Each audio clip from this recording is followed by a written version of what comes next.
Good evening, everybody. Welcome back to Tower Casuals, the Destiny podcast. I'm your host, Josh. Corey has the night off, but fear not, because I've got two fearless co-pilots with me in the co-pilot seat tonight of our metaphorical Millennium Falcon. We have our clan raid master, T Fox Warrior, Oh, and in the gunner hello. seat, of course, we have to have the one, the only, the Phantom Thief himself, Andre.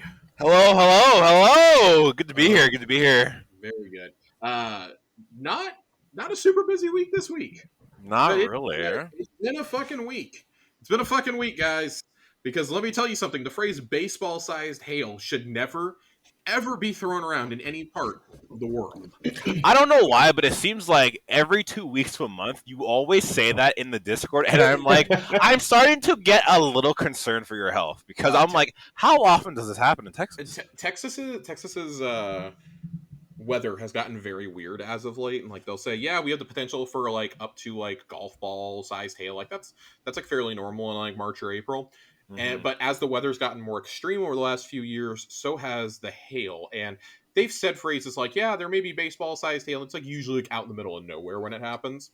Well, it happened about an hour outside of DFW yesterday, and there was a video that somebody sent into the news station, and you could see these gigantic chonkers hitting the ground and falling into somebody's pool, and it was bad. Like a It big was splash? real bad. Oh, dude, they were making a big splash. They were shattering on the ground on impact. It was That's Oh terrifying. my god. That's I saw terrifying. I saw windshields afterwards. Oh, it Oh, was no way. yeah, it's really bad. So I'm genuinely Jesus. hoping that we avoid that. But as y'all may recall, about a month and a half ago, we had it for a few weeks in a row there where I was like messaging Corey and I'm like, hey man, tornado sirens are going off, and I'm kind of sitting in my bathroom with the cat right now. So I may be a little late because it always seems to be right at like rush hour time, like between like 5 and 7 o'clock is when it'll happen, and that's when my girlfriend leaves for work at like 5:30 Okay. on the nights that she works. So I'm like, I gotta run her up to work, and then I'm running back, and hopefully I'm gonna get back before like the apocalypse begins because it's like, oh, normal rain clouds, black as fuck. Like there is such a Dude, contrast there. Good dude, Lord. Ohio is like just. I don't know if it's just Ohio or the Midwest. Ohio's like literally just like ground zero for literally the worst weather I've seen in my entire life. Like you'll look forward when you're driving and it'll just be like perfect sunshiny day, and right behind you there's like literally the apocalypse. It's so terrifying. Like there's like pictures all around, and it's It, like just death. it's not great. It's not great.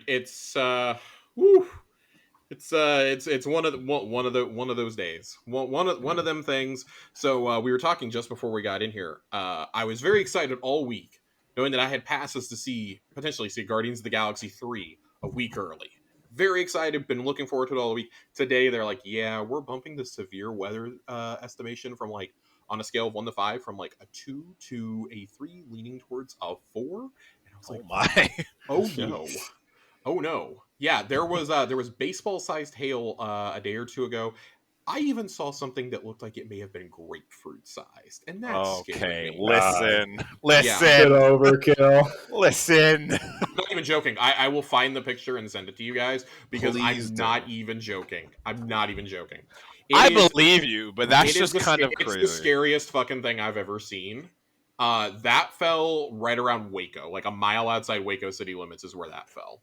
So we've gotten in this habit now. Whenever I'm going to stop talking about the apocalypse in Texas, but we've gotten to the point now where if they say the phrase golf ball sized or larger hail, I just take my girlfriend's car, drive it to the hospital she works at, and park it in the garage, and then I just Uber back. I just do it while she's asleep, and she'll be like, where are my keys? Like, your keys are in your purse already, and I'm taking you to work tonight because this is what they were throwing around for the next day or two. So you have the option: either I drive you to work or you take an Uber. One of the two. I That's expected five head. That's 5 head, though. I expect a message in the Discord just out of the blue this week. Just shit's real bad, y'all. I expect it. Dude, Yeah, shit's bad. Shit's bad. all I Shit's want to bad. see. Funny, I originally went to college with the intention of getting a degree in radio, TV, and film production and going into like news production. I wanted to get a minor in journalism. Decided very quickly around like the time of like 2011 that I didn't want to be, and that was when like news people were still trusted somewhat.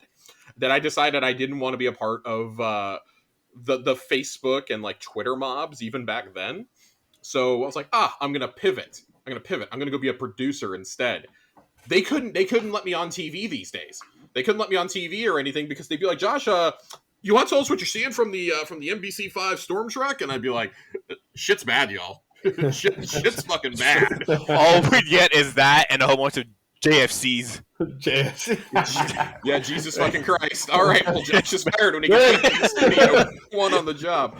My parents always said that if I went into news, I should be one of those guys who like gets dispatched for the hurricanes. And I took that a little bit offensively. But they said it would be because I would be so over the top with it that there's no way that the Weather Channel could ever fire me. Now I kind of think that if they had like if the Weather Channel allowed you to say fuck, I would be like their number one employee. You know what? That's fair. Josh, how's the weather today? Fuck, let me tell you, it is bad. Guys, let me fucking tell you, okay? You'd be like, what, Ollie from Family Guy, where he's like, how's the weather, Ollie? It's raining sideways! It's raining sideways. I couldn't be on the news. I can't be on the news. I can't be on anything like ESPN because let me tell you, I would fucking thrive on First Take, okay? I'd fucking thrive with Stephen A. But I'd say fuck so many times that there would be complaints from the FTC about me. They'd be like, or FEC, whatever it fucking is. They're like, nope, he's done. He's out of here. He's racking up too many fines. He's not that. He's not Stephen A. or Skip Bayless. We got to fire him. He's done. He is done. And then your producer's like, well, he's not wrong. He's saying what we're all thinking, but he's not wrong. But you know, guys, despite all that, despite the fact that some of our most prominent media organizations would never hire me, it's a good thing I don't have to be vetted to host this podcast and talk about Destiny. Yeah. Second best thing. Second best thing. So before we jump into this, I want to ask: did anybody watch Datto's new video yesterday? Oh no, I haven't actually. No, I saw some Twitter controversy about it. So I didn't read too much into it. It was like content creators versus Reddit. It was pretty great because Datto made a video where it wasn't elitist Datto, but it was like you're all fucking morons Datto. And he was essentially like, stop complaining about the game engine because you have no idea what a game engine actually does. And like he went and talked to developers, not just at Bungie, but like around the industry. They're like, because like he has ins with a lot of different studios, let's be honest. And was like, hey, so I want to know exactly what an engine does. I'm making a video on it, this and that. He was like, the engine gives it its feel. Like they're not going to abandon the oh god, what is it, the Tiger engine, I think is what it is. Like they're not going to abandon the Tiger engine because that's what makes it feel the way that it does. They will come out with a new iteration of it eventually, but he's like, all of you who think that it's so easy, oh, just switch to Unreal 5, or oh, you're owned by Sony, switch to the Decima engine. Shut the fuck up. Respectfully, shut the fuck up. You don't know what you're talking about. I am guilty of making ignorant comments because even Corey and I have wondered a lot, like, oh, should they switch to Unreal 5? And like some of the titles that they have in development are not going to use the Tiger engine. Like I believe we've had that confirmed, but holy shit, just like fucking stop. So that was Twitter controversy number one, okay? Because people then there's more? Backseat game developers try telling that. Well, I wouldn't say this one's so much of a controversy, but Johnny put this on my radar at like 1:00 in the morning, and I'm still a little annoyed about it. There was another Destiny podcast. I'm not gonna say. If you go search my timeline, you'll fucking see it. But that made a thread detailing their opinions about Bungie working on projects that are not Destiny, and they weren't great to say the least. And in particular, they posted a piece of concept art that I believe is supposed to be from Matter. And this piece of concept art, let me fucking tell you, because I had never seen this before, so I don't know if it's real or not. I don't know if it's real or if this person just found it online. But it looks like Treasure Planet, the video game made by fucking Bungie. And let me tell you something. That's a pretty rad elevator pitch to get me on board with a non-Destiny Bungie game. You had me at Treasure Planet. I'm in. I'll send you the art later. You can find it on my Twitter. I retweeted it, but I was like, that's a pretty fucking rad elevator pitch, okay? To tell me to essentially show that, like, it looked like the spaceport from that movie, Andre. That's what the piece of concept art looked like. Treasure Planet is that.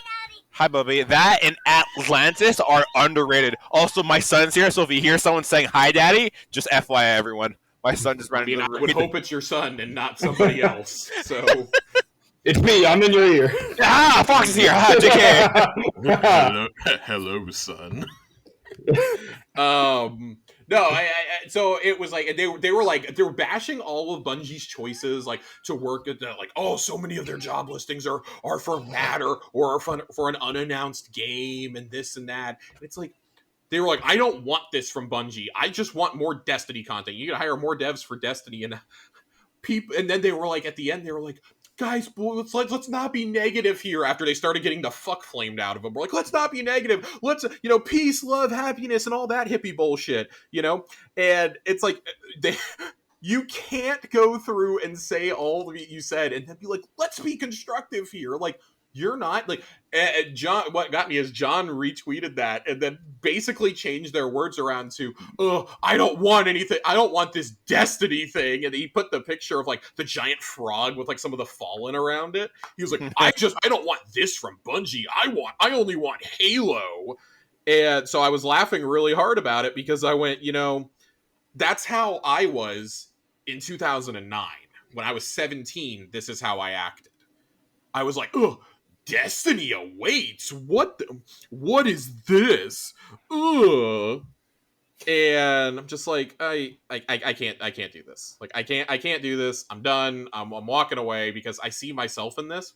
The difference is I was a teenager that was still in high school and thinking only about girls and high school football on Friday nights and rock band nights, as opposed to a grown-ass man with children and a podcast of my own. So, yeah. I thought it was really funny. I was like, that it's the mark of a good studio when you can make more than just what you're known for, I think. Yeah. I just looked at that concept art, dude. I'm a slut for pirates, and boy howdy. Boy howdy, I'm in. Boy howdy, my interest has peaked. Boy howdy. Where is this? It's on my feed. On Twitter. Okay. Yeah. I want to move past it because just concept art means nothing. Talking about concept means nothing until they formally have announced the game, which could very well come this year. And I just think because Bungie, when they originally started thinking about Destiny, Jason Jones wanted Destiny to be a medieval fantasy game. And much more in the vein of think Bungie making something like Dragon Age. And I think back on that and I'm like, damn, we would have fucking hated that. I feel like Bungie's earned enough of a reputation over 22 years to just do whatever the fuck they want to do and for us to have faith that it's going to be good. And you have the backing and the money of Sony's first party now. So you can kind of do whatever you want to do because you already changed the entire FPS genre forever. Without Halo, you don't have console FPSs. Just certainly not the degree that you do now. You probably don't get Call of Duty without Halo. At least not Modern Warfare Call of Duty. It very well may be a World War II thing that doesn't exist anymore at this point since it was a spinoff of Medal of Honor and all that bullshit. But just I just want to say studios breaking out of their comfort zone is not a bad thing. And I actually really, really love this. We knew Bungie was working on a third-person action-adventure game also. We found that out a year ago. That they're at least prototyping one, right? It's in what we call incubation. And I would rather see studios take risks than just stick to the safe thing all the time. Just because they're making another game doesn't mean that Destiny is done or isn't going to get content anymore. Calm the fuck down. Calm down, Cowboy. Calm down. Yeah, studios leaving, quote, their comfort zone is like anyone else leaving their comfort zone. You won't really discover things about yourself or find things you like unless you just leave your comfort zone and try different things. So for a studio to do that, maybe they could make their new best game if they just tried to just leave the comfort zone. I Right? mean, I'm gonna say it. Like I look at some of the studios around us. Like I look at Sucker Punch, the studio that is known for Infamous. They made Mhm. Ghost of Tsushima, which was probably my game of the Dude. year in 2020, Yeah. and it's an amazing game. It's one of the best games Sony has ever produced. You look at Tango Gameworks, which is known for making The Evil Within. Fucking Shinji Mikami is an industry horror legend, and the studio that he runs made Hi-Fi Rush this year, which is basically Jet Set Which Radio is for a a new complete generation. opposite of what Yeah. they're supposed to make. Oh, They're rumored dude, to be making a JRPG on top of that. Like you look at Obsidian, who makes these like fantasy RPGs. They made fucking Grounded and Pentiment last year. Another one that like it just hit my radar is FromSoft.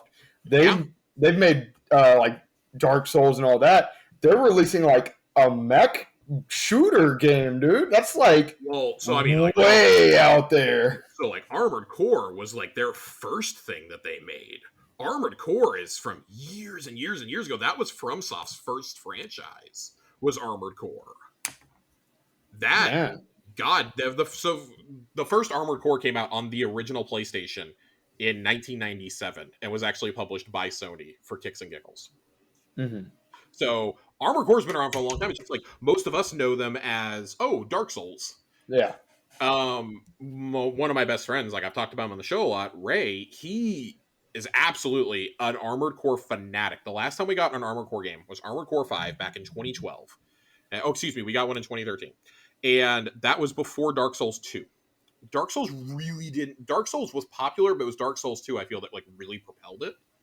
And because you went on a run with Dark Souls 2, Bloodborne, Dark Souls 3, Sekiro, Demon Souls, Elden Ring, and now you're getting Armored Core 6. And let me tell you something. Armored Core 6 coming out is going to like wreck my shit.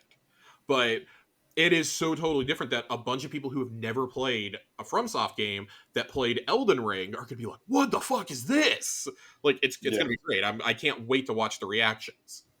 But yeah, just those were two very funny, like minor, like social media controversies that like I felt the need to bring up because like the second one has been gathering a lot of like steam today. Like that tweet was sent out like 48 hours ago, and like a bunch of like industry devs are starting to pick up on it now, and it's like, oh, this is going really bad for you. This is going really, really, really bad. Like, yeah, it's not great. I'm glad that we don't put out takes like that. If they do, I'm glad they don't get aggregated. Yeah. But we have some Destiny to talk about. Not a whole lot tonight, but still more than we've had the past couple of weeks, I feel. With said Schwab, and we've got some stuff in the community to talk about. So let's just fly through these things real quickly. The first thing up, I mean, we already know how this one's going to go. Trials community vote for the map. They decided that it would be a good choice for us to vote between Rusted Lands, Convergence, and fucking Disjunction. Let me just save y'all the details. Disjunction is going to win because most of the community doesn't play Trials and hates Disjunction, so there you go. That's what's going to happen. So that's the ultimate reverse psychology. It's going to be Immortal Weekend too. Watch out of everything. I would take a hot shit and cry because I want that gun so bad. Fucking dealer mauling right now over this fucking vote, dude. I feel it. So he's just like stirring. Fucking mauling. All three of these are just terrible for Trials. All three of these are awful. I mean, like if I really had to pick one, I'd pick like Convergence, maybe. No, I think I'd go Rusted Lands out of these three. I mean, they're all absolutely god awful, terrible maps. Yeah, they're all just no fun. I say this after I just got fucking spanked on Rusted Lands like 3 matches in a row. I would take Rusted Lands over. Convergence is just terrible because it's like, okay, which hallway are we going to go peek? That's the question there. And then fucking Disjunct. Who hurt you? Who hurt you, Bungie? Listen, we promised that podcast account did not mean what they said. We promised that Dado was trying to defend your honor. We promise. God damn. Upcoming Strand your balloon as a child that you had to make. Probably me because I didn't like balloons. Upcoming Strand updates. Oh boy. Yes. So grapple. This is something we've been asking for since literally the second that Lightfall came out. Reduced base cooldown from 105 seconds to 82 seconds. Thank God. First off, I still think it probably needs to be reduced a little bit. Maybe have a bit more of an uptime in PVE versus PvP. But, Well, that's rough. I don't think I've genuinely like taken off Strand since I got it. So this is huge for me. And then what we're about to get into with the spike. Oh my god, I'm so excited to be a hunter right now, dude. I will say, like, at first, and I'm sure we all felt this, Strand didn't come out the gate super hot. But now that we've kind of gotten into it and it's kind of sat and we've kind of tested it and tested out builds, I can say Strand's a lot of fun. There's nothing more fun than to huck my nade and just suspend people. Oh, it's one of the best things to do in this game, honest Dude, to God. absolutely. Just suspending everyone and anything is like the biggest like kick in the dick ever for like bad guys. I just love going to a room, having a bunch of people together, knowing what I'm about to do, and then throw my nade, and then just sit there for a bit and be like, this is great right here. This is great. What the fuck? Sorry. Oh, yep. Football. I was like, football stuff. Sorry. I knew it. Sorry, I got the NFL draft pulled up and I didn't mute myself. What the fuck? So Strand Hunter is getting some updates too. I genuinely like the Strand Hunter updates because I'm not. The threaded spike has felt a little like lackluster. I think. Is that the spike you guys throw? Yeah, that's the Yondu arrow. Oh, okay. So increased damage versus PvE combatants by 55%. Good, because it was weak as fuck.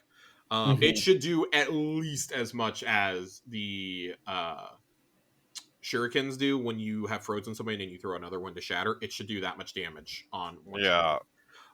Increased projectile travel range before returning to the player by 30%. Slightly reduced speed of the dart as it returns to the player to make catching easier. Increased energy gain for catching the dart based on number of enemies hit. Now pierces Cabal failing shields. Good. All those were things that needed to be addressed. That last one? Yeah, dude. Wow.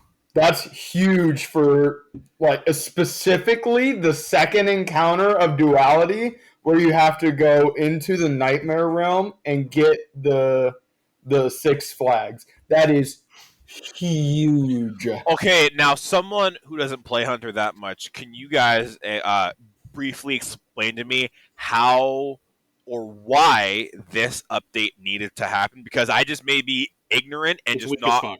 It's weak okay. As fuck. Yeah. Dude, it was so weak. Yeah. Was it that bad? Yes. Dude, it was bad. It was dookie. It was doo-doo. Wow. It was like I'd throw it only to get a tangle. Pretty much. I'll put it this way. Like, y'all have abilities where you can throw up your barricade and suspend. Yeah.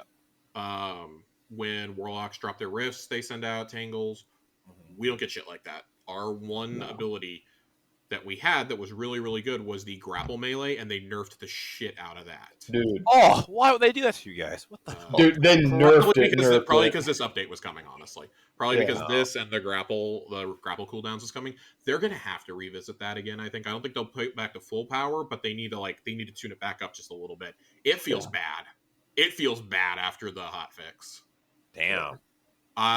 It's funny, like I mean I wasn't using Strand like a ton, but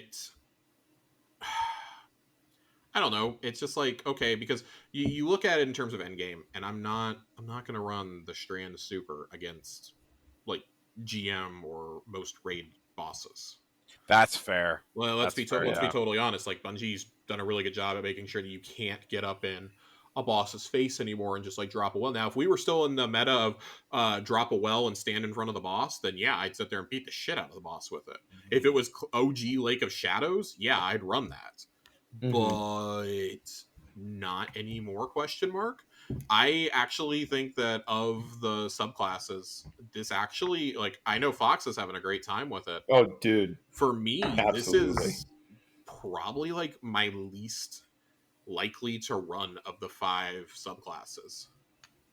Because I feel like with the others, and part of it's because I've had a couple years to build on those, right? But I feel like the others each have a specific purpose in endgame content. That's the only way I view this. Like, if I'm running like Battlegrounds or something, sure, I'll run fucking Strand. I don't care. It's a blast. I love doing ad clear with that super because it's so fun.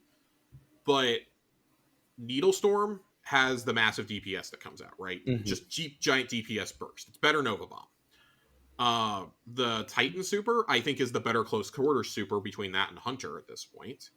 And I don't know. I just look at it and I'm like, okay, so in these situations, if I need to do DPS, I'm going to run Star Eaters with either my Blade Barrage or with my Arc Staff. That's what I'm going to do for DPS. If I'm needed on support, I'm probably going to run Void. I might be able to get away with running Stasis. If there was already a Void Hunter, I can probably get away with using Stasis, because who doesn't love Shurikens and a Stasis Tornado? Yeah. So that kind of leaves Strand in like this weird place for me, because in a lot of groups that I run with, I end up doing a lot of DPS. And when I'm thinking about it through that mindset, you can't do it. Yeah. So I run Strand like religiously, dude. It's crazy. I think it's probably the best subclass the hunters have at the moment, in my opinion. Golden Gun's like way too dookie right now for me to even look That's at. fine. Like Golden Gun was the only option through it was for so long. Absolutely. So John was talking to me about this last night, and I was like, dude, I'm actually completely fine with Golden Gun sucking ass, because I got tired of being pressured into having to run Celestial. That's all you could run was, hey, you're not on Celestial. Put it on. Put it on right now. That's basically what it was. But now you can run. So I think they're all fairly balanced. Golden Gun could use a little tiny bit of work. I know that Solar 3.0 it's new and some people are still figuring it out. I know for God's sake I am. Shit. But like, so with Strand, I started out with a Threadling build on a Hunter, which sounds crazy. You think that a Threadling build would be best on a Warlock, but no. Not at all. I found it great on a Hunter. That's what I was running. When I was running Strand a lot, that's what I was doing. So I found it great on a Hunter. And then I found a Grapple build, and then they nerfed it. Now with this Spike build, or the Spike change, I kind of want to play with a Spike build. I think that could be super fucking cool. Yeah, I don't know, man. I'm still not completely sold on Strand. I think Strand Hunter is the most fun, but nerfing the grapple melee really took like the wind out of my sails personally. Well, I use it in... we were the only one with 2 grapple charges. Yeah. And to take away the melee of that when we already had a shit melee ability, was really it was a really tough sell for me. And I mean, like, our dodge, oh boy, it's the same dodge we have on every other fucking class. Yeah. Oh boy, we're not suspending people when we do a dodge or something like that, or creating threadlings or a tangle or something. Like, come on. So I use Strand for the entirety of Root of Nightmares. Usually I'm the runner, and it is like, it speeds it up so much, and I cannot praise Strand enough. I mean I'm sure there's builds for like Void that outdo Strand and all that other shit, but it's fun. Yeah, I find it effective for, I'd say, 80% of the game, at least for me. And I'm loving Strand so far. I think it's great. I think they're headed in the right direction. But that grapple nerf was definitely a little bit of a blunder that they can adjust. My only issue with Warlock Strand is choosing between our grapple or our grenade, because like, I'd love to grapple around, but then I don't have my but then I don't have my grenade, and I'm like, why would you do this to me? Because I want to be Spider-Man, and I know, but it's such like a shot in the foot that I'm like, to me, I think that grapple should have taken the place of melee abilities. That's what I thought. That's fair. Completely fair. But I also like, I'm gonna try to rationalize this a little bit. I think it should have been in the melee position, because I mean, you're doing a melee action, right? But I think that would have hurt Titans who rely so much on melee, and I think that would have hurt, or it wouldn't have. I don't think it would have hurt Warlocks as much, Warlocks and Hunters. But I think putting it in the grenade spot, it also takes the pressure off of having to make like 7 different grenade types. Yeah, like I see their point. It's just like sometimes when I do Brunshine, I'm like, do I want to swing around and grapple, punch people, or do I want to huck nades and suspend people? That's completely fair, though. I would say that like you have other classes where you can huck nades and exactly right safety of a well. Yeah, but this one, like I'm okay with choices like this because that's MMO gameplay. That's an MMO thing. So I don't know. I'll play around. I'm definitely going to come back to Strain when we get the new aspects next season. Mm-hmm. So we'll see. We'll see. Yeah. What's the next one? Artist reference collection. If anybody wants to cosplay as Thick Thighs Nezarek, there you go. The exotic ornament winner is no surprise Witherhoard. It was closer than I thought it was going to be. Genuinely. I really wish Thunderlord had pulled it out. I was rallying people to vote for Thunder or for Izzy's, and it didn't happen. We have so many cool Witherhoard ornaments already. We don't need another one, unless you're gonna make this like Vex Network themed. Then I'm fucking here for it. But I don't think I'm gonna get 2 ornaments like that in a row. No, definitely not. What else do we have here? I genuinely think that's it for the Jwab. Yeah, well, it's a whole bunch of like that's a pet stuff. It's a whole bunch of pet stuff, and then there's that's basically it. That's basically it. Real quick, someone did solo flawless the entirety of Root of Nightmares, so huge fucking congrats to you. It's one of the only raids that it can be done. It's only the 3rd raid in D2 that's come out that can be solo run, and I believe that you had to do it before the changes if you were going to do Vogue solo. So I know that I want to say it's Crota and Vogue, Crota, and I think, or I don't know about Vogue actually, but Crota and Wrath of the Machine for sure in Destiny 1 could be soloed. I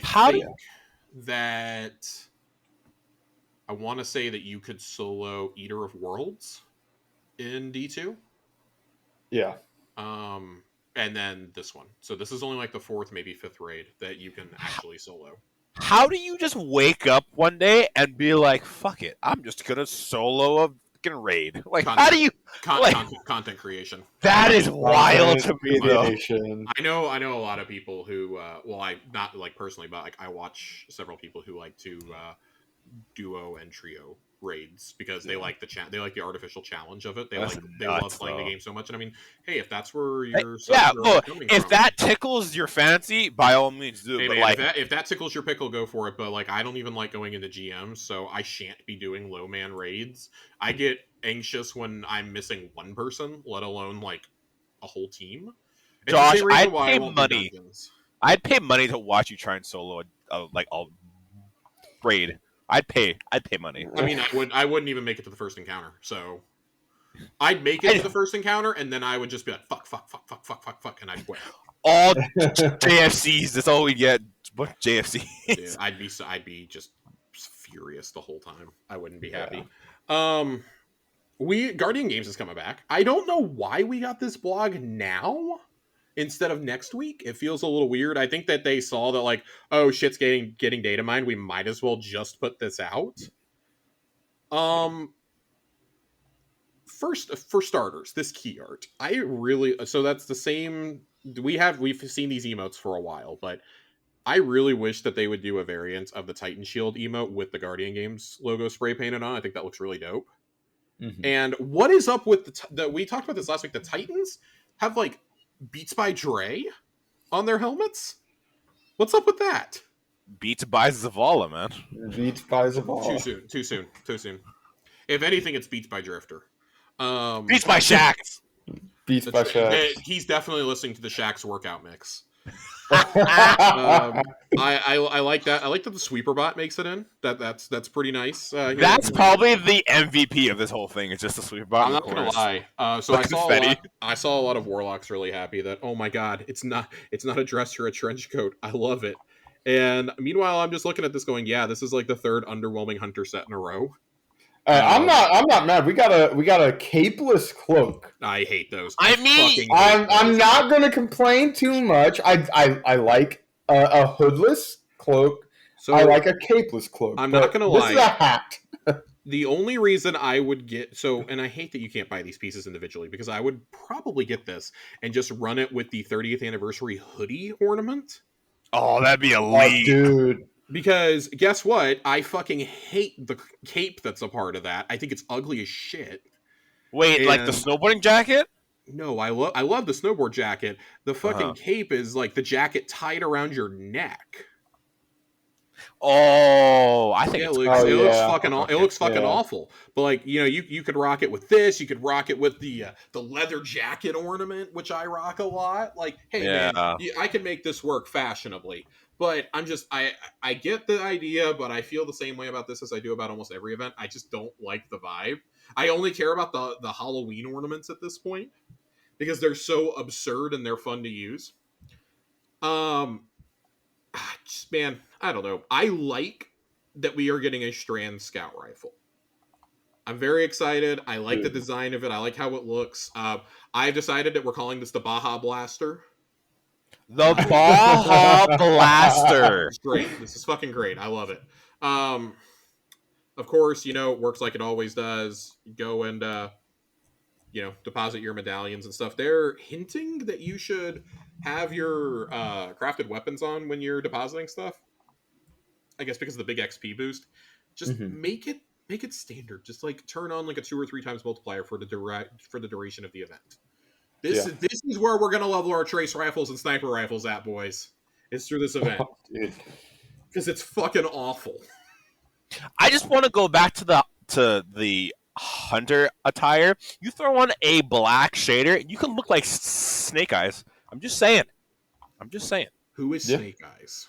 G.I. Come on, G.I. Joe. Snake Eyes. I was not a GI Joe kid. Even I know this one, dude. I'm fucking Zoomer, bro. I was not a GI Joe kid. I came out at like the perfect time where like GI Joes were not in style. I was in the generation where Power Rangers had just become a thing. I mean, you could even make it a Power Ranger outfit if you wanted to. Listen, fucking Mighty Morphin was like still in its heyday when I was in daycare, so I was not allowed to watch Power Rangers at home. Fun fact. So I used to love going to daycare as a little kid because I got to watch Power Rangers. Just come home and start kiaing stuff. Ah! The same reason why I wasn't allowed to watch Ninja Turtles either, so I don't get the love for Ninja Turtles at all. Corey and I have. Oh my goodness! I've asked Corey about his pop culture takes for so long, but that's the one thing he has on me is fucking every time that there's a Ninja Turtles, he's like, Josh, Ninja Turtles! And I'm like, how many times do I have to remind you? I fucking hate Ninja Turtles.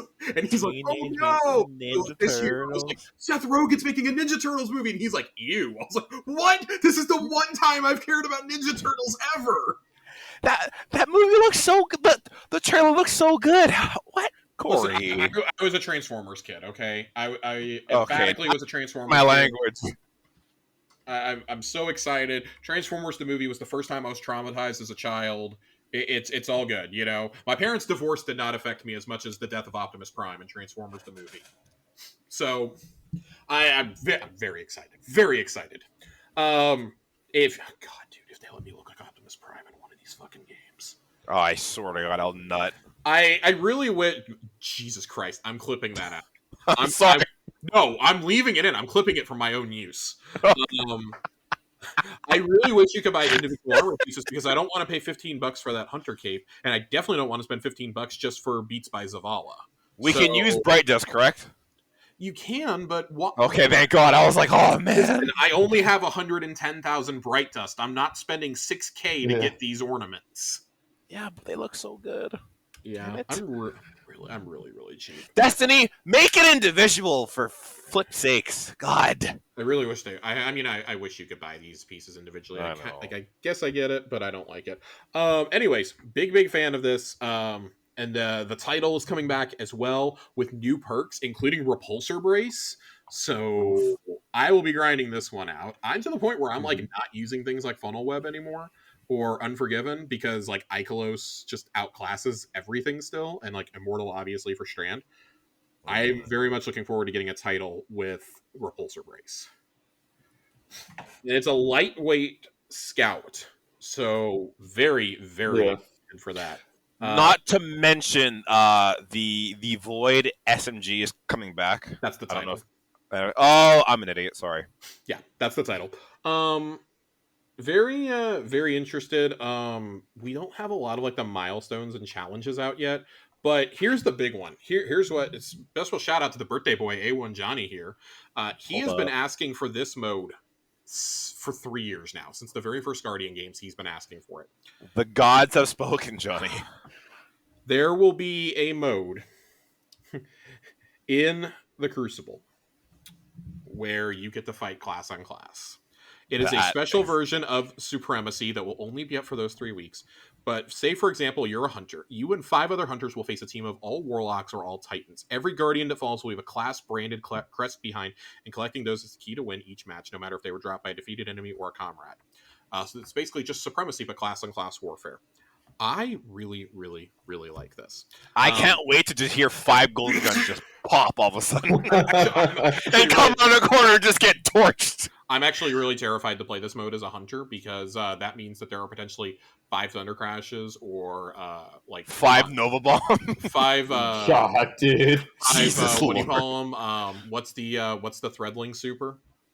Needle Storms? Needle Storm. Oh yeah, 5 Needle Storms. Storms. Or just 5 wells and just unkillable. See, you're not unkillable. I promise the first time I'm not ever going to say this, I think I'm going to be afraid of Warlocks more than Titans. Honestly. If y'all start popping wells, I just want to let you know, Andre, that 1 Blade Barrage takes you out. So that is true. I saw people try to do that in Iron Banner, and GG's 4 of y'all died in a row. So RIP to the well. Get fucked, nerds. Yeah. Go next. So I also like this whenever you when you're doing the strikes play. The strikes scoring is coming back like last year. The split playlist, the competitive, and that's cool. If you're looking to brag about high numbers when you're in the tower, your class item will show your score by changing color and will also glow in a unique way if your weekly score is higher than anyone else. I like shit like this because I'm kind of an asshole, so I really like this. I know that I'm not going to be the top, but I think it's really cool regardless. So big fan on that. The Guardian Games Cup thing is back. We have another event card. Woo! I absolutely hate the event card. Can't wait to bust that open. So the only thing that I'm pumped about, and why I will be doing every single challenge, is because we have the name of the Guardian Games title. It's the last of the events that we didn't have one for, and if you complete this one, you've completed the other 3, you get the Revelry title on top of that. The title is called Champ. So I am proud to announce I will be retiring my Undying title after almost 5 years. 4 or 5 years? Jesus. I've had it since Shadowkeep came out. So oh my lord. I'm proud to announce I will be retiring Undying in favor of Champ. Josh just wants to formally go as in the Discord Champ from now on. Hey Champ, how's it going? Champ Chad is going to be my new name in the Discord. Yeah. Little CC for the boys.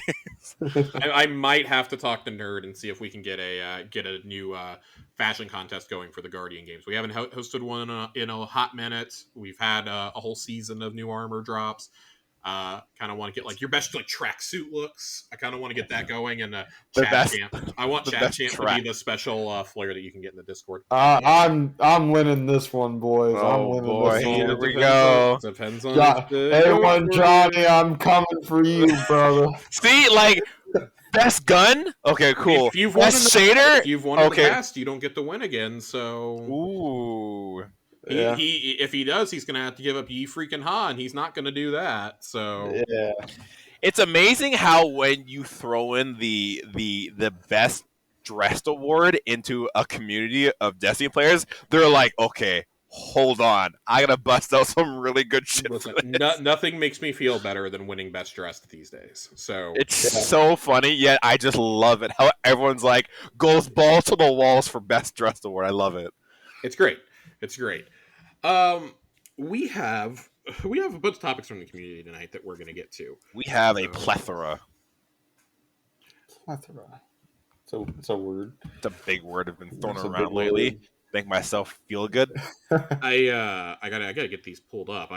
I gotta pull up Discord on the phone, everyone. You guys know how it goes. You've been. I have them. I got it right here. I don't need no stinking help. All right, we are going to jump into. We're going to jump into said questions first, but before we do that, I want to talk about these raid. I want to talk about raid weapons. We've had some requests to talk about raid weapons Meat and over potatoes, the past couple of weeks, and kind of feel like we've got a good group here to talk about them. So I want to take a survey of everyone. Andre, you said you have only gotten the auto rifle, so we're going to talk a lot about the auto. Rufus's is like one of the best weapons in the game. We're going to talk about that extensively. Okay. Fox, what is your favorite non-Rufus weapon that you've gotten from the raid? Non-Rufus, non-exotic. Watch him just go silent for like an hour. Well, I haven't even got the exotic because but I figured all these freaking Sherpas I'm doing that someone gets it that ain't me. I don't. So look, the grenade launcher it's all right. Regnant's better. The grenade launcher is super underwhelming. Yeah, the linear. I mean, it's fine. If we were still in a linear place, linears, it would be. I'm sure it'd be great. Yeah, it'd be fantastic if we were still in a linear one. But I feel like at this point, Storm Chaser is better and easier to get. Yeah. Let's see. There's the shotgun. The shotgun, I'd place that at number 3 for my top 3 weapons. If you get repulsor brace or just void perks on that, it's beautiful. The ball sack sidearm, Michael's Reverence or whatever the hell it's called. It's kind of mean in Crucible. It's all right, but my top 2 are Rufus's, obviously, and Acacia's Dejection. That trace rifle, if you get incandescent on it, it's just gorgeous, dude. I'd say it's, as far as legendaries, I'd say it's top 3 easily. Yeah, I would say the only weapon that I'm really wanting to chase. So first of all, I haven't gotten the shotgun to drop at all, and I really want this shotgun. What? I want it really badly. Yeah, it's pretty good. It's pretty good. I want it every time we do that first encounter. Now, granted, I have not raided a whole lot due to extenuating circumstances, which I've talked about, but I would really, really, really like to get the shotgun. But at the same time, I'm not as pressured to get the shotgun because Imperial Decree is so fucking good that I don't really feel like I have to go kill myself to get this shotty. The sidearm and the trace rifle are the 2 I really want to focus on, I think. Because I have not gotten a roll on the trace rifle yet, and I'm really salty about it. I want this thing with target lock, and I believe you can get with incandescent too, right? Mm-hmm. Yep. I really, really want that. Somebody on our day 1 team, I think it was Joasis, got it with target lock, and I was just like, shut the fuck up. Just get away from me. Don't talk to me. It's pretty... If you get it with incandescent target lock, it's pretty much Prometheus lens. Yeah, it's a legendary Prometheus lens. Yeah, it's a legendary Prometheus lens. I really want to run that. I know John's really been enjoying it a lot. John and Ronnie have both been, running around showing that off. So it's fun. Fuck y'all. I really, really, really like Mikhail's Reverence. Mikhail's Reverence, the sidearm. I really like this. As a sidearm lover, I mean, yeah, it looks like a nutsack, but I still really like it. It's still fun.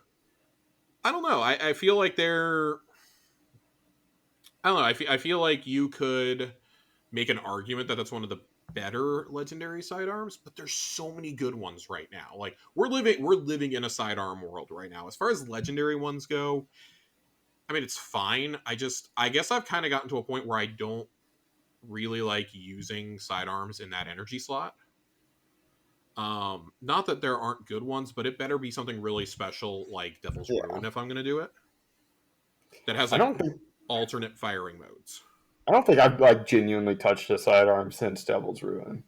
I didn't go for Traveler's Chosen or... I didn't go for Traveler's Chosen. Okay, so briefly, I want to I want to try cryesthesia because I've heard it's gaining a lot of ground and people are sleeping on it. Final warning, I want to try, but yeah, just sidearms just are not it right now, in my personal opinion. Yeah. I went through a whole period where that's basically all I wanted to run in PvP for a long while. We all make jokes about me being a Jotun guy, but let's see, I went with, oh god, what was the one from Season of Dawn? I always Oh, forget the name. oh, dude, I still have it. Hold on. It was a void sidearm, wasn't it? No, I think it was a primary. Was it a primary? I'm pretty sure it was a primary. Where is it? Where is it? Primary side. I'm damn right. Here it is. Breachlight. Breachlight, that's what it was. Breachlight is what got me. That and Last Hope both came out in the Dude, season. yes. So I Oh my always was God. running one of those with a ranged weapon in my other slot, and just filthy, absolutely filthy. Loved both of those. Still really salty that neither of those has been reintroduced to the game post. Um, oh, we're not going to sunset shit anymore. Of course, they were in the season right before that. One of my favorite weapon pools ever is Season of Dawn. Yeah, And of dude, course, literally. God, To bring it all back. that fucking All scout of it. rifle. I used to run that scout rifle with Last Hope and my Hell, energy yeah. slot, and just chef's kiss. Dude, even Steel Feather, just everything from Dawn. Steel The rocket, the sniper, all the weapons, all of it. Listen, just I perfect. fuck with Trophy Hunter. Okay, I Dude, still have my Trophy Hunter. I still have both of them. Yeah, I think I have my entire weapon suite. I still have like one Martyr's Retribution. I still have Yeah. like one of each of the weapons from that. I digress. Yep. I digress. I love those. I really liked Peace Bond when stasis weapons started getting introduced. I used that a lot. I used the Iron Banner Suros sidearm. Yeah. Blanking on that one too. But anyways, I ran sidearms for a very long time, and then I just like didn't get one that I really fell in love with for a while. Brigand's Law kind of brought me back to sidearms last year. That sidearm fucks. Sidearm fucks, and absolutely with the. I mean, it's a nerf to Ikelos, but it's still really good. This is an awesome choice. The only reason that I put it down was because Ikelos was so dominant with Volt Shot. But I was running around. I was preaching the good word of Volt Shot during season of the pirates. I can't remember the name. Plunder. That's what it was. Season of the pirate hunting, and I was like, "Yo, this with Volt Shot is really fucking good. It's really good. I don't know who needs to hear this, but y'all need to be chasing this. There's no good weapons this season. Well, that and the scout rifle would really love a word with you because they were awesome. Go ahead. Go on. Sorry. No, I was gonna say I think like Mikhail's Reverence kind of makes me feel the same way I did about those sidearms in the past. Like you can do some really cool things with them. I don't know how viable they're going to be in PvE. I still have a bit of a problem running sidearms in PvE right now. Unless they do something like Volt Shot. Incandescent, just like I like Drang, but I didn't get on the Drang train like everybody else because Drang train.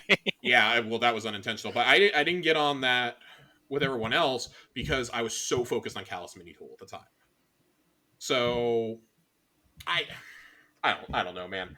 I think there's a lot of directions you can go. Mikhail's Reverence is really good. I have Mikhail's Reverence as my second favorite weapon out of this, and the only reason it's second and not third is because I haven't gotten the goddamn Trace Rifle. But those three, for me, are pretty far above the, like, in order, I'd probably go Rufus's, Mikhail's, Trace Rifle, a Gap, Shotgun, another Gap, the Linear, and then all the way in the fucking bowels of grenade launchers is that heavy grenade launcher. Yeah. I want that grenade launcher to be good, but it's just it doesn't have a place right now. I want it to be good, but it's simply it's not going to be. Well, they in the mid-season patch they kind of did some stuff with the grenade launchers, not a whole lot, but just like minor stuff, I think.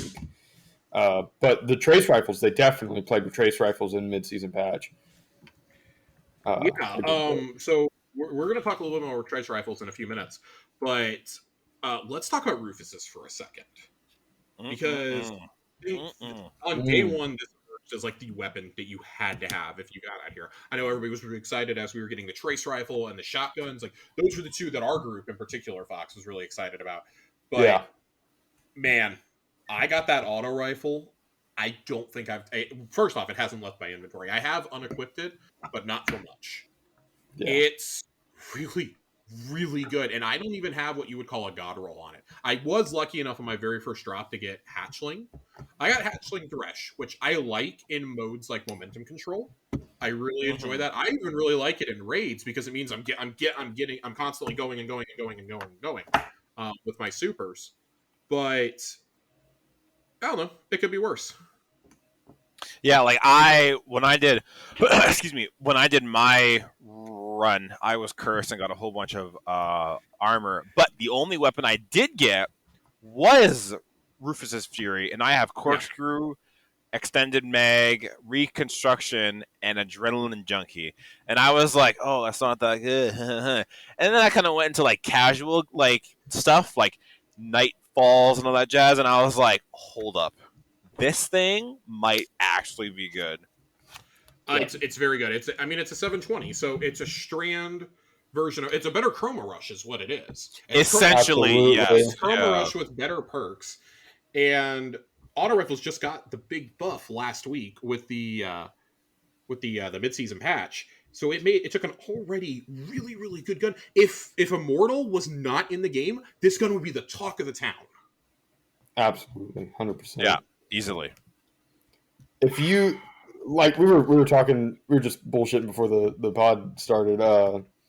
I'm basically running a Strand Suite business right now, and it's fucking beautiful. I have it's fucking crazy.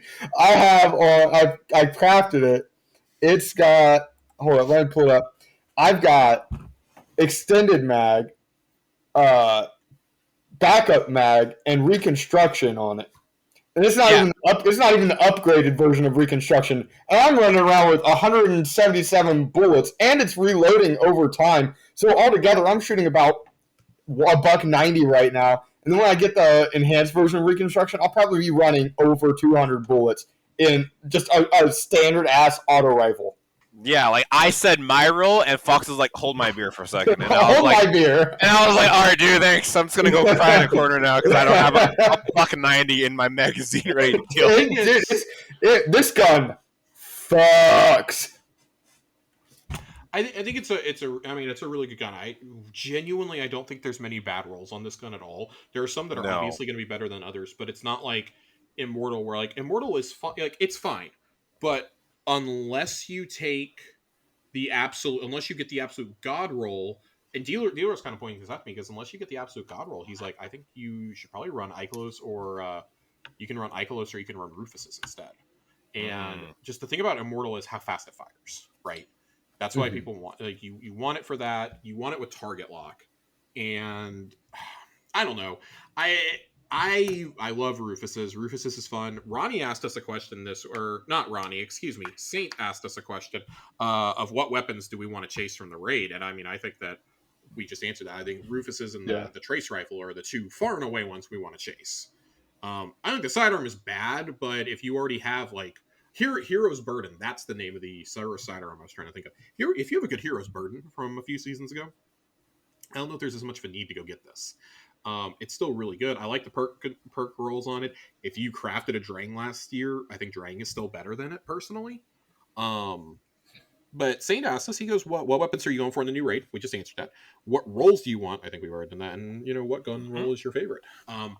I did get to craft Rufuses the last time I did the raid, and I really need to work on leveling it up. Because it's so hard to put down the hatchling roll that I have in favor of running one with like target lock and I think it's target lock thresh is what the crafted one I have right now is running. It's only like level 3 or 4. I really, really, really want to get a good one of that, and then obviously target lock incandescent on the trace. What about you guys? What are y'all chasing? I would have the shoddy probably in third for me in terms of what I want to craft, but Imperial Decree crafted is just so fucking good right now. I mean, if I could chase something, excuse me, I would probably chase the trace rifle with target lock and incan, and then just call it a day. Yeah, that's fair. Yeah, that's probably because lately I've just been really enjoying traces. Like Wave Splitter, Prometheus, So if I could get that one with target lock and in can, I would just be kind of sitting pretty. Yeah. Personally. I'm able to craft both Rufuses and Akazias right now. You've done a lot more ones than either one of us, so. Well, yeah. Gun to your head, you have to only craft one. Which one? Rufus. Oh wow, you didn't even think about that. It's not even a question. It's not even a question. That's fair. Rufus isn't just the best auto rifle in the game. It's arguably the best primary in the game right now. Non-exotic primary. It's arguably the best. Hot take, but I'm here for it. I don't even think it's a hot take. No, that's fact, brother. It's that fucking good. good. Oh, damn.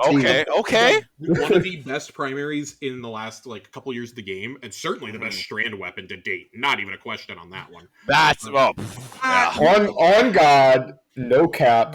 That's a bit of a hot. I think that's probably a bit of a hot take. No cap. Only because the God roll immortal exists, you can make an argument. But I think that's really only hot shit in PvP, more than anything. I think that if you're running PvE and PvP, Rufus is the best clear-cut choice for any game mode. Mm-hmm. Just as a sum of its parts, it's got the range, it's got the firepower, it's got the perks. I actually think the best strand gun is Final Warning, Josh. What do you have to say to that? God. They put it in the easiest raid though, which is nice because it's so accessible for for players then. The only thing is, you have to do the only 2 challenging encounters in order to get it. So, not even challenging. You have to do the only challenging encounter, and then you just have to have your timing down on Nezzy. But that's the only way you're getting this gun to drop. Much to Ronnie's chagrin, that's the only way you're going to get it. So, I don't know. It's just such a good weapon. It's such a good fucking gun. It speaks for itself. I feel the way about this gun that I did about Chroma Rush when I first got it. This gun's fucking special. It got me back to using auto rifles. Because I didn't really get an auto rifle outside. Well, Sweet Sorrow was really fucking good last year. It was really fucking good. I still really like that gun for an arc primary. I really like that, or arc secondary, I guess I should say. I really, really, really like Sweet Sorrow. Then that's also a 720. Sweet Sorrow. I swear I have. It's the auto from Season of the Risen. Yeah. My only complaint about that gun, because I used it a lot in the first 2 seasons, I had to take it off because it doesn't have Volt Shot. If it had Volt Shot, then I don't know if I run Ikelos. Truly, I truly don't know if I run Ikelos. Yeah, and Sweet Sorrow is too new for them to go back and change the perk pool on it. If we do get a repass on those, it would have to be you can craft them now with new perks and this and that. And it was a craftable weapon. Well, actually, with crafting, I feel like they could update it, but I just don't think that they will, personally. Yeah. I think it would be a little silly for them to do that. I wouldn't put it past them. It's very possible they could come out and be like, "Hey, yeah, we did this." I wouldn't be upset. It's possible, but I just don't think that they will. Yeah, I really doubt it. What was I going to say? I think that about does it. I think we all pretty consensually we want Rufuses. So Rufuses or nothing. Yeah. Rufus trace rifles or nothing basically. Yeah, but surprisingly decent weapon pool for such an easy raid. I was actually really happy with this, and it wasn't all strand weapons either, because that was one of the things coming out of Deepstone Crypt. We didn't have any stasis weapons in the game except for Salvation Script, and we were like, why wouldn't you give us stasis weapons in this? Especially the lore behind the Deepstone Crypt makes you wonder that too. But we got a schedule to keep on. We got to keep going. We gotta keep on moving. Going through more of our questions thread. Tiger Jesus asked us, what is a god roll you chased that turned out it wasn't as good as you thought it would be? Fucking Wendigo. Yeah. Really? I thought that thing was the bee's knees. Let me fucking tell you about this gun, okay? Oh no, what have I done? I finally got it the last week, okay? I finally got it with a decent roll, and it immediately Regnant was better. Immediately. Oh, actual? Wow, that's I'm so frustrated. Wendigo, everybody hyped it to high hell and with the grenade launcher buff, next season it's gonna be so good, we're prepping in advance.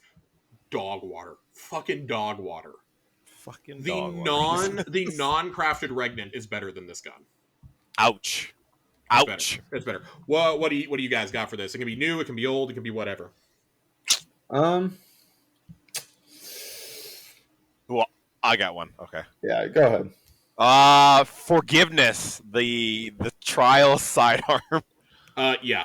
Forgiveness was great to begin with, and then yeah. I was hoping the God roll would like kick it up a notch, and then I got it, and I was like, well, at least I have it, so I'm here. Yeah, it's kind of my general attitude, I would say as well. Because listening to you talk about sidearms so much, I got really accustomed to being like, oh, I wonder why he talks about them so much. So I started to use them, and then when I heard this one, I think we talked about it, and I was like, yo, this sidearm is so good, blah, blah, blah. And then I got it, and I was like, oh, no. Yeah, I was like, well, at least I have it, so at least we're here. But yeah, that's one that I was like, oh, man. At least we're here. Fox, you got one for me, Fox? I've got like kind of two interesting ones. So the first one is kind of an older one. Igneous Hammer. Damn. Okay. Igneous Hammer. Yeah, I talk about a gun that was like hyped up as hot shit and then just completely kind of disappeared off the face of the earth. It didn't fucking do it for me, man. I didn't do it. Like, okay. I was getting shit on by it, and I got it, and like it's poo. It's dog, dude. And dog water. It's dog water. Fucking dog water. One that used to be like super insane, like nuts off the wall. Everyone was using it, and now is like just like not even worth even attempting. Probably it's because of the game mode it's tied to. Trust. It fell off hard. Especially when what's the hype around that gun? Okay, so in Forsaken, Trust was used like to be the best legendary hand. Dude, it used to like that gun used to hit hard. Okay. Like you were using Trust or Malfeasance, or you weren't doing shit, dude. Now Trust is just it's not it. Now you don't trust it? No. I hate you so much. I hate everything about what you just did here. No. Woo! I'm here all week, baby. Yeah, it's just not good.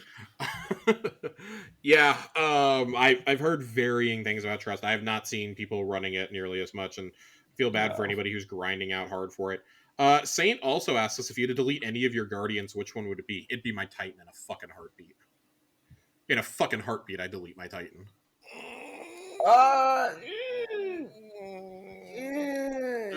Yeah. Well. Yeah. Like in a heartbeat, I delete my Titan. First off, I don't play my Titan that much, so it makes it a little. My easier. Titan, yeah. Same. Second off, like I just like the bit that I do use my Warlock. I think there's too much utility there for me to get rid of it, and I'm a Hunter main. So what else? What does that leave me with? I can't choose to delete the Shipmaster. The game already did that for me. Yeah. No kidding. Yeah, probably my Titan, because I started D2 as a Hunter, and then I went to Warlock because in D1 I mained that, so then I just went back to it in here, and then Titan I was bored, and now I'm like, well, I got nothing better to do, so let's just see how this goes. So it'd probably be my Titan, yeah. So, Fox, what about you? Look, I'm a Hunter, man. I've been playing on my Titan, and I'm actually kind of liking it. But I know the valid stuff to each of them. I know that Warlocks have more utility than Titans right now. So based on fun, I delete my Warlock. Based on utility, I delete my Titan. We can look, Fox. We can be fun, okay? Hang out with me for a day, and we'll have some fun. All right. Let's hang out. Let's hang out. I will give you my bond, and you give me a cape, and we'll just trade places for a day. Let's go shit on some kids in the Crucible. Yeah. Joe asks us, question for the degenerate gamblers. What will Xur have this week? His guess is Hellfire Heart, Gwizin Vest, Chromatic Fire, and Cerberus +1. Man, listen, I can't even begin to answer this. I don't know. I prayed it for everyone. I pray to Jesus he has necrotic gifts because I don't have them, and I feel ashamed. I know, but I want him to, and I feel ashamed because I'm a warlock. I don't have them, and I want them. You have to go do those Legend Lost sectors, buddy. That's the only way you're getting it. Oh no, actually, Vex Strike Force. No, I spent like 3 days trying to track the timing on this, and it seems like it's every hour and a half, roughly, unless the day coincides where terminal overload is in the same zone as the Vex incursion. Then it will it'll vary to 4 to 5 hours on there. That is so detailed. It guarantees 100% an exotic you do not have. An exotic armor piece you do not have. It is guaranteed. I'm still really frustrated about it because I've only encountered this 3 different times. The very first time I encountered it, it was right after Lightfall came out. So we had so many Guardians there. It was the Vex incursion zone at the same time. So we got it like right after one of the events or something. And so we got that. But the other 2 times I've encountered it, there hasn't been anybody else there with me. So lame. Yeah. Oh, that's rough, buddy. I'm really frustrated. They need to let you load into it. That's probably my major gripe. Do you know how to know when it's coming? Yeah, it shows up on the director. Yeah, it shows up as a normal public event. Usually you'd just be like, oh, whatever, it's a public event. Yeah. You've got to pay attention to that. But yeah. Anyway, digress. Yeah, no, just infinitely frustrated with that one. I got Ronnie and Joe through it. If you have friends who are like loading in and stuff and can be like, oh, our instance has it, and there's several of us here, then like have people just join on you. Great. Yeah. But other than that, it's real frustrating to me. But when I see you guys on, I'll definitely thank you because. But anyway, Zur. Yeah. Digress. Two-tailed fox. Okay.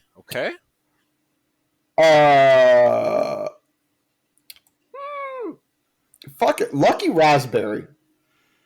Ugh. Lucky raspberry. Mm-hmm. Lucky raspberry. Claws of Ahamkara. Okay. And for Titans, Armamentarium. It's funny you say that because I was thinking that. I'm like, I want him to say Armamentarium because I kind of want that. Armamentarium. Yeah, that's it, Joe. $5, brother. $5.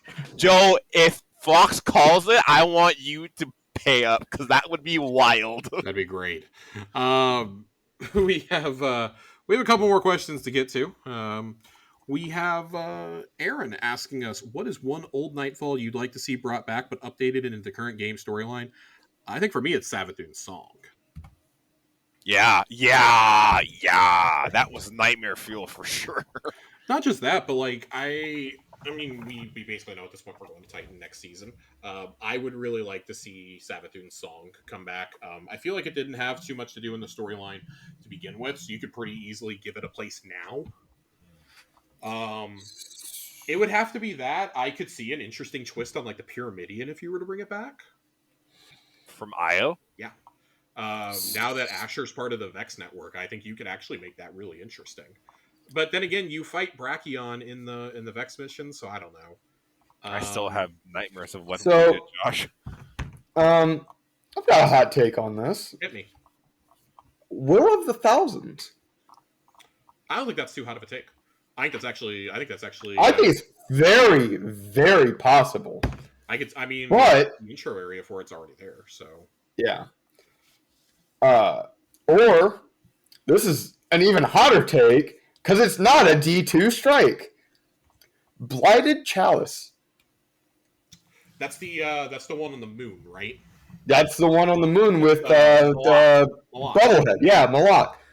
Very hot take. I'd love to see that. It's my favorite strike in D1. That entire area is in it. There's nothing from that strike that's not in the game already. And I believe there's literally only 2 strikes on 2. Is there 2 strikes on that? Here's a minor gripe I have. We have these returning destinations like the moon and the Cosmodrome, and we don't have all the strikes in them, and that really bothers me. to like an unnatural degree, because when they said, "Oh, the moon's coming back," I was like, "Oh, well, we got we're getting the Cosmodrome back too. Like maybe they'll give us some of these moon strikes, you know?" Mhm. No, no. I think you could have pretty easily given us the Tannic Strike, the Fogoth Strike. I mean, the Tannic Strike is literally everything is in there. Everything is in there from the Tannic Strike. Mhm. For when you do Yeah, but when you do the I think Nightmare of Tannics. Like I think Bungie's over Taniks. I think so too, but this TBH. is just like me like talking out loud here. Like when you put entire environments from these strikes in, they're literally their start to finish. Like the Fogoth strike is literally their start to finish, except for Mhm. the room the Fogoth is in. Yeah. Like there's no reason why these couldn't just be in there. I Yeah. can't That makes imagine. sense. I can't imagine that adds too much, and that adds more into the rotation. Like, can you imagine doing Fogoth as a fucking GM? Yeah. I can, and it's terrifying. I don't want to, but I can. Yeah, I don't want to think about it either. I just Yeah. think about how we all had to go do the Thorn Strike like 2 weeks into Destiny 1, and we were like, what the fuck is this? This is the hardest shit I've ever done. Hold up. But yeah, that's my hot take I is think, Blighted I think that's Chalice. a good take, though. I think Blighted Chalice and Yeah. Will of the Thousands are both good takes because they were both. I think we could very well see Will of the Thousands next season. There is a very good chance. Yeah, with it being, I mean, Season of the Deep. I mean, and that's the only Worm God that we've technically fought. So Yeah, I could see it being back in there. I they could. don't know if they'll. Yeah, I don't know. I think It'd be they nice, should. I mean, but they've brought back so much of the Futurescape already that you could do that. actually, I'm almost positive the entirety of that strike is, except for the final area. I'm pretty sure the entirety of that strike is there. No, you drive off a different way. Do you? Yeah, you drive off a different way. Oh yeah, because you go. I think you go. You go to the left. You take the mountain Yeah, you go pass. to the left. Yeah. Mm-hmm. But I mean, and again, like I'm talking out of my ass here. I don't know how we talked about engines earlier. I don't know how hard it would be.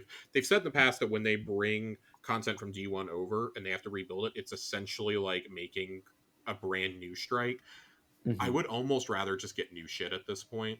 Like we know they're updating the two of the Nessus strikes. I would rather get new stuff at this point. Like I like D1 a lot, and I'm still holding out hope that Goliath, codename Goliath that we've heard about, is going to be the remaining D1 content brought over. But unless it explicitly makes sense in the terms of, that's why I think Blighted Chalice is like probably not going to happen. They just seem to have they seem to abandon the DLC locations after said DLC comes out. Yeah. For whatever reason, everything happens on Earth and on fucking Nessus. I think why Nessus? Get the fuck out. I have no idea. At a certain point, I think that you are going to have to bring back some of this older content because it does fit in the overarching storyline. Like if IO were to come back, if Titan and I were to come back, there's no reason that Savathun's song and the Pyramidian strikes, at the very least, should not be back with them. There's no reason. Easily. And I would even argue that that the Taken strike that you do that was only there for like a year for us non-PlayStation players on IO probably should also be a part of it because it's the storyline of that strike is Savathun trying to take control of the Taken. Yeah. So like that fits into the overarching story of like leading up to the Witch Queen and things like that. But there comes a time where I think I'd rather just get new content. Like if it was a D2 thing already, it just needs to come back. It needs to be in the game for good once they decide they're done making this iteration of D2. But D1 content, I'm kind of okay with leaving behind. I'm kind of okay with it. I did like several of those strikes. I have very fond memories of several. I mean, Archon Priest. I have very fond memories of the Archon Priest. Yeah. That's where I got my galley from. My second ever Nightfall, I got galley out of that. So I have like really, really fond memories of that. Everybody loves Devil's Lair. Like Devil's Lair being back was like just such a nostalgia hit for me. But I'm kind of okay with leaving the rest of them behind. I don't know. I'd rather get new content right now and then give us this in a content drought. Bring back Destiny 1 shit. So, but moving right along. We do have a couple more questions to get to, guys. We have a couple from the birthday boy himself. Heyo. From A1 Johnny. This one's for Andre. Oh, hold up. Who do you think should be canceled harder? Corey for his takes on God of War or Fox for his takes on Adam Sandler? Oh, God. What's Corey's take on God of War? He thinks they're overrated. He doesn't think that God of War 2018 or Ragnarok were that good. Hot take. Corey's overrated. Jesus Christ! Wow. Conversation over. Wow. I'm kidding, Corey. I love you, but you're wrong. Yeah, I'm gonna go with the God of War takes on this one, even though this is a question directed at Andre. Yeah, Corey, listen, I love you, and from a dad to a dad, you gotta go. You gotta go. Time out. To a dad. From a dad to a dad, go in the corner and have a timeout there, bud. You gotta go. Those were great games. Great games. Unbelievable. You can wear the timeout hat too, as well. It's a giant cone one. Yeah. Fucking dunce hat. I can't fucking believe this. I love you, Corey. I love you. Okay, we're gonna keep moving. John had a lore tab request for as a birthday request, any lore reading on a trace rifle, and I've got one that I think fits for us. So we're gonna do that during lore corner. Saint asks us a non-Destiny question. God forbid if a house fire were to happen, what 3 things are you grabbing? I have been in this situation, so. Oh my god! Oh my goodness! So I should preface this by saying that it was not actually a house fire, but it was definitely a false alarm. I live in an apartment building, and if you guys have been listening since the beginning, you've probably heard me tell this story because it was towards the beginning of Tower Casuals. It was shortly after Beyond Light came out. We got a horrible winter storm in Texas. The temperatures were below freezing for like 8 or 9 days in a row. Well, on like day 7, at 2:30 in the morning, all of a sudden the fire alarm starts going off.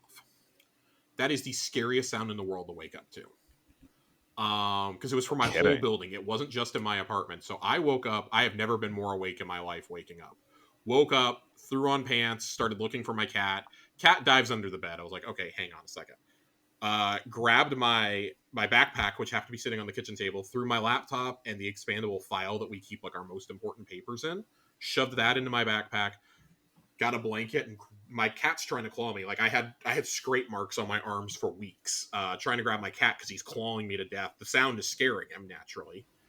He's probably terrified. You're terrified. I don't have my cat carrier. My cat's carrier is in the garage, which is down the hall from me. My garage was not connected to my apartment.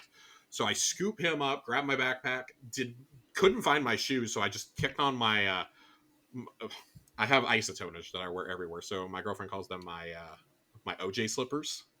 Oh, geez. So I throw on my OJ slippers, grab my cat, and then my expandable file folder that has the rest of our important papers is sitting under my desk, which is right at the door. So I grab that, go down, throw my cat and everything into the car, grab the carrier, shoved them into the carrier. Fire alarms are still going off. Backed my car out into the snow, and then at that point I was like, okay, my car is out. My car is backed out into a parking space. There happened to be one right behind me, so it's away from the building. My cat is there. My laptop, which has like work stuff on it, is there, and all my important papers are there. Okay, fine. So I got out, and me and a neighbor started like walking the building with flashlights, trying to see if we could see smoke from anywhere, and we couldn't. We're like, okay, thank God it's a false alarm. It's a false alarm, but it's still going off, and it's super loud. Fire department shows up. Okay, it's false alarm. Y'all can go to bed now. 2 nights later, it happens again.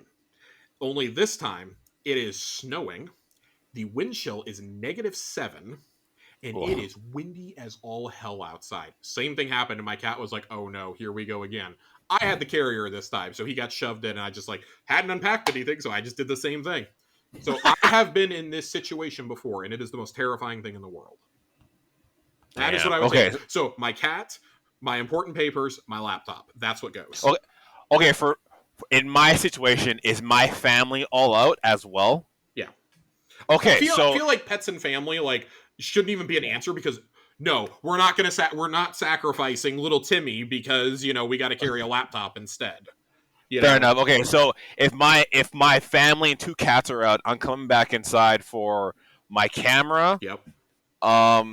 Damn, this is hard. Well, I mean that's your livelihood. So yeah, right. So my camera bag because it has all my stuff in it. So my camera bag. Fuck, this is a really tough question because now I'm like looking around my room. Yeah, what do you value the most? Where are the 3 objects you value the most? My Princess Leia Funko Pop signed by Carrie Fisher. Oh my god. Fair. Camera bag, Funko, and damn. What? Oh, damn. Damn. This is a question. Woof. No, I can't say that. Fuck, I don't know.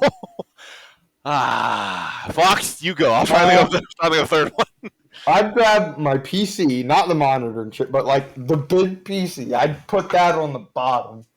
Probably my PS5 and I don't know, probably like a snack or some shit to eat while I wait on the fucking fire department. Okay, to be so honest. like This man grabs a granola bar. Listen, Honestly. like, no shit. Once I didn't see any smoke, I did walk back into my garage and pick up a Gatorade and then go back and sit in my... Because, I mean, it's like 5 degrees outside, so I went and sat in my car. I had the heat going, and people are just staring at me. I had my car running, and I'm just sitting in my car with the heat on. I was like, fuck it. Okay. I was like, if you want to come sit in my car, I have a crying cat in there who's furious, but you're more than welcome to. You're more than welcome to come say. My third thing would probably be the PC. Just not the monitor, but just like That's just fair. yank. Build up just the PC. Yeah, yank all the cables out. Just I'll crop my files. I don't give a fuck. I'm not gonna lie. I almost went back because I mean we didn't have a whole lot of money at the time. I almost went back in and picked up my Series X because it was like 2 months after it had released, and I was like, oh my god, that is a fucking $100 investment. But I didn't want to be that guy, so I was like, no. Once I saw there was like no visible smoke though, I was like, okay. Now the second night, I do know what triggered that. That was 100% somebody was cooking. They were drunk in their apartment and cooking, and then they opened their hallway door and all the smoke went rushing out. So instead of just their smoke alarm went off, smoke went rushing out into the hallway and triggered the fire alarms. Solid. That's a great idea. The police and the fire department were very upset with them. I assume words were exchanged. Words were exchanged about the smell that was emanating from coincidentally the apartment directly above my garage. So that was fun. Anyways, enough about things possibly burning because I still live in an apartment and it scares me. Ron asks, what are some of your worst experiences in any gameplay mode that makes a better story now but absolutely sucked while going through it at the time? In Destiny or anything? I'm gonna say in Destiny. Oh, okay. Because I had to go with anything, but we're gonna keep it. We're gonna keep it to just Destiny. We are running low on time, so. So sorry. Say the question again. What are some of your what's your worst experience in any gameplay mode that makes a better story now but sucked while you were going through it? So like what's you can look back and laugh on now but was absolutely awful when you were doing it? Okay, so D1 doing the Crota raid, the part where you jump down and it's never-ending thralls just coming at you, and you have to like navigate the torches. Terrified me, terrified me. But now I'm like, heh. But yeah, terrified the shit out of me. Imagine doing the Crota darkness walk legit. Fuck that, dude. Imagine not jumping up onto the cliff. God. All right. Well, I wasn't. Couldn't be me. Yeah. Imagine not doing it legit, nerd. Fox, you got a bad experience for us that's funny now? I don't know. Curse of Osiris, period. Wow. I'm just going to leave it there. This dude just the whole expansion. Look, I love Osiris. I looking back on it, it's quite the opposite, actually. I loved it. I loved Curse of Osiris. Hate mail to Luke Smith. Confirmed. I loved Curse of Osiris, actually. But looking back on it now, I know that it was bad. Man. This actually is kind of hard to answer. I don't know that I've ever had a truly like awful experience. Oh, no, I've got one. My only Garden of Salvation clear. Oh my goodness. 14 hours across 2 days. And about 10 of those were spent at the final boss with a British guy who wanted us to... Oi, are we going to use the Witherhoard strat? We're going to use the Witherhoard? Even though it only worked on fucking PC, dude. It only worked on fucking PC, and of course, we're all on console, and we were trying to explain that to him. Anyways, Oh my god. I digress. So this guy is shooting fucking Witherhorde at the bottom. It was very annoying. And then the second day, we just spent purely at the boss without the British man, and failed at it again to the point where I had already. So if you don't know about Divinity, when you load in to get Divinity, you have to do it all in one run, one sitting. You cannot leave and come back. I love Guard of Salvation. Man, we had to backtrack all the way. It's the only time I've ever used my Titan in a raid because I had to have it to Thunder Crash up to the top of the big jump you do. Why jump when you can crash? Well, it's the only way you could get back up. There were no ledges on the way. You had to Thunder Crash up. So we did that, got all the way back, did all the puzzles again, and then still fell short. And everybody left, and my buddy and I were like, fuck it, we are not missing out on this again. And I feel bad because some of the guys who were in there are definitely like members of the Discord now. I'm sorry I waited until y'all got off and then I went and found an LFG, but I was not sacrificing that checkpoint again, even if it was 3:00 in the morning. And we did it. Man's committed. We did it on the first show. We did it on the first LFG. Fuck it. Okay, so 2 raid experiences, just briefly. Yes. My day one, fucking Deepstone Crypt. I never want to fucking. We were stuck on Atrax for 18 hours. I gave. Dude, we got to Atrax in like an hour. Yeah. And we were there for 18 hours. Dude, I wanted to blow my fucking brains out. And then Wrath of the Machine. It wasn't even my first clear on Wrath of the Machine. We were in there for 12 hours in the final boss room. Like, dude, I couldn't see any more red, or else I was going to like die. Experience, and it is Wrath of the Machine. It's to this day, it's the only raid that I've never gotten to technical clear on. But we were doing it, and I wanted to get it done because I had sat out most of Rise of Iron, and I wanted to get it done before D2 came out. It's the night before Destiny 2 comes out. We're doing it, and my girlfriend raided with us because she played more Destiny than I did at the time, believe it or not. So it's me, her, one of my best friends, a guy he usually raided with, and then our last member was my girlfriend's sister, who does not raid at all. She played Destiny, but didn't have like good loadouts or anything. So we told her her only job was to do ad clear around one specific plate at Axis, and that was to keep my buddy, who was our best player, safe. And you are to shoot anything that he is not shooting at, basically, and to drop bubbles when he calls for them. We get all the way up to it. We're doing it. She went down so many times. She went down so many times that we kept trying to res her. Finally, we left her dead because we were doing better with just 5 of us. Atrax has like a pube of health left. Okay, it is like microscopic. You can't even see it. The final ball, if it would have hit him, we would have gone into DPS. He would have been enraged, but like literally one rocket would have killed this guy, if not like a couple shots from primary. My girlfriend shanks the ball straight into the pit. He enrages, kills us all. Our clan for the next 4 years was called the Wrong Direction Pirates after that. God. I still look back on that. I was so mad. I just turned the Xbox off. I was like, well, that's my last memory of D1 is not getting this raid done. Great. Damn. I was so upset because it's right before reset. And I was like, what we had gone through just to get there, I was so mad. So to this day, I have not played games with her since. You know what? When Wrath of the Machine comes back, get the old team back together. Give the old college try, Josh. I believe in it. Give her the old 1-2. At least 2 of those people don't play Destiny anymore. My girlfriend hasn't played since Shadowkeep's campaign came out. Her sister is not allowed to play Destiny with us anymore, nor has she played since Forsaken. So, no, I'm going to pass on that. I'm absolutely going to, respectfully, I'm going to pass. Josh is like, no, I don't want to do it. I think if we go into this next raid with our same day one team, I think we'll be fine. We do it with the same day one team, absolutely. Someone should just shank the ball on purpose. We have one final question, and it's from Jiggly Panda. Jiggly Panda goes, if you could make a game set in the Destiny franchise but not an FPS, what would you want it to be? It can be based off events we've seen or read, or it can be new stuff. I just I want an RTS, like not even an RTS. I would even take a tactical shooter like Gears Tactics set during the Battle of Twilight Gap. I want a Sims-like game where I'm just the sweeper bot. I hate you. I hate absolutely everything about you. No, you don't.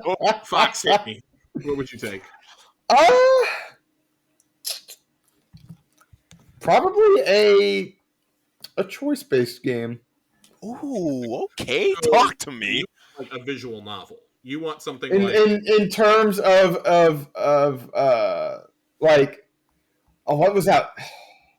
Detroit Become Human. In terms of that, with 100% less racism. Yes.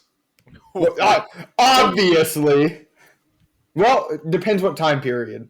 No, that's a racist Hold on. ass game. A racist game. Well, no, like Fallen Cabal, kind of. Yeah, I get what you're saying. Yeah, Yeah, I could get down. I could get down with that. I feel like that would be very, very cool. I think I'd want it to be more like something from like Tales from the Borderlands. Yeah.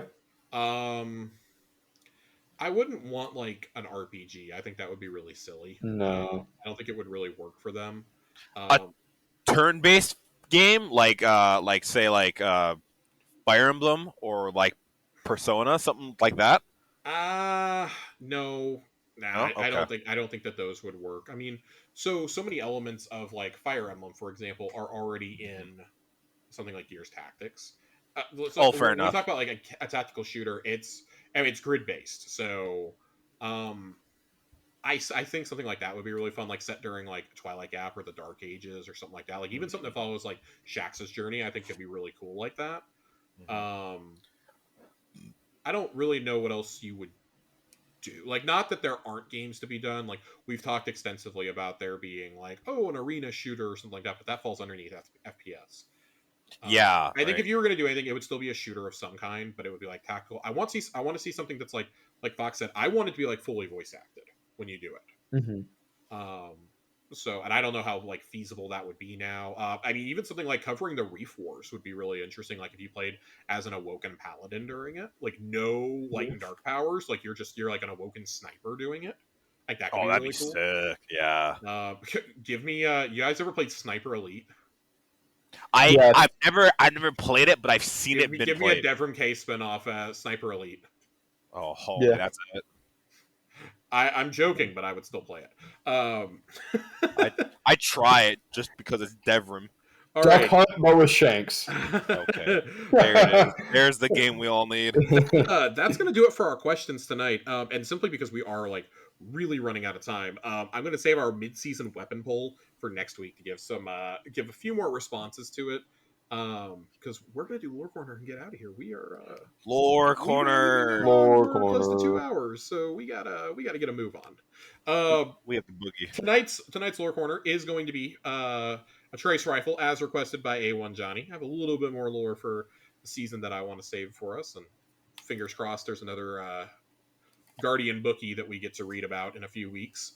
But I figured we shared some memories about Divinity. Let's talk about Divinity tonight.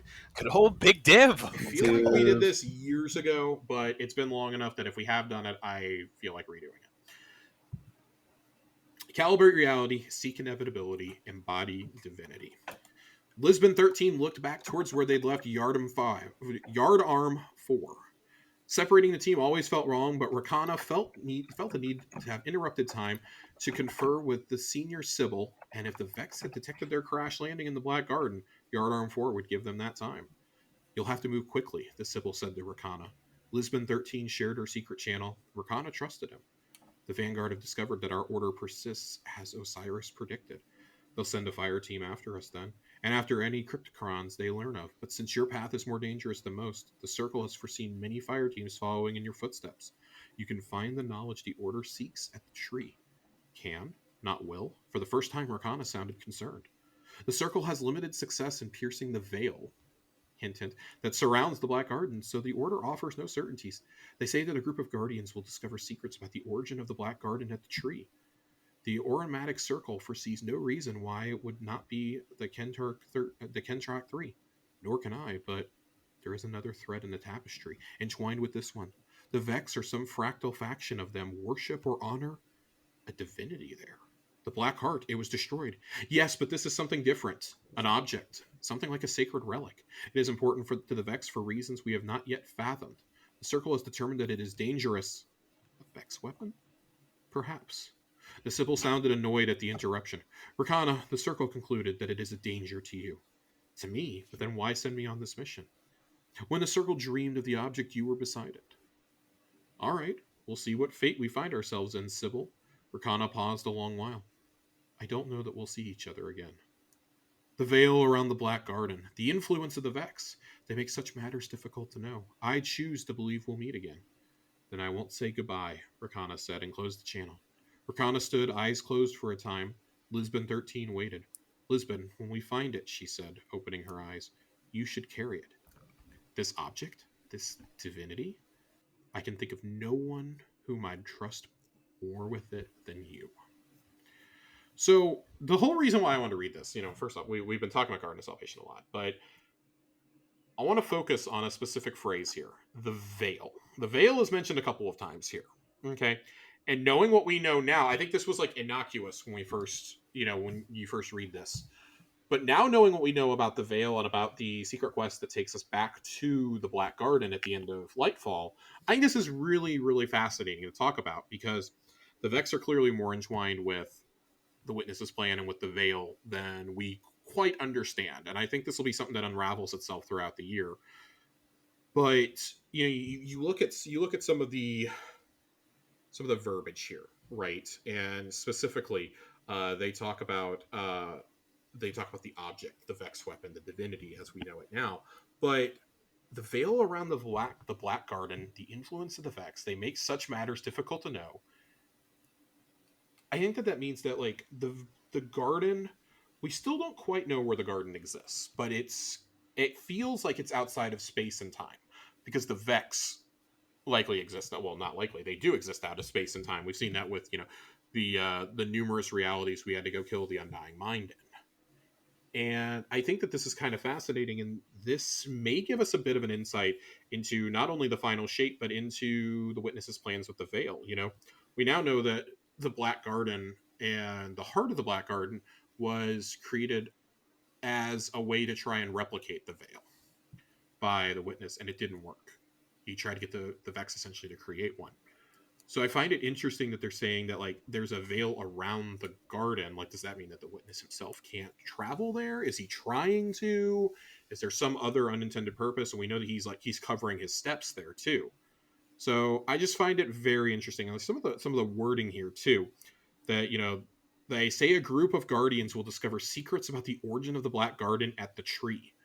Are those some of the origins that we find out about with the Black Heart in the Lightfall quest, or is that something that still remains to be seen? And even note here, the Black Heart was destroyed, and that there's something different about Divinity. It's important to the Vex for reasons we haven't yet fathomed. Could it be that, or is Divinity part of a bigger puzzle? Is Divinity part of the veil? Is that going to get retconned? So, just some food for thought while we're contemplating, the next steps we're going to hear about the veil in Season of the Deep. I think that this is something to keep in the back of our minds. Mm-hmm. So, with that, it's kind of deep there. With that, we're going to head on out of here. I want to thank everybody for joining us for this episode of Tower Casuals, and Andre and Fox, thank you so much for joining us. Thank you for having us. I appreciate it. I know it was kind of last minute when I messaged you guys, but thank you for being here. Andre, you want to tell the people where they can find you at? You can find me in the Discord. If you're not part of that, then join up and join in on all the fun. You can find me at Twitter, ANNDRE_WILSON.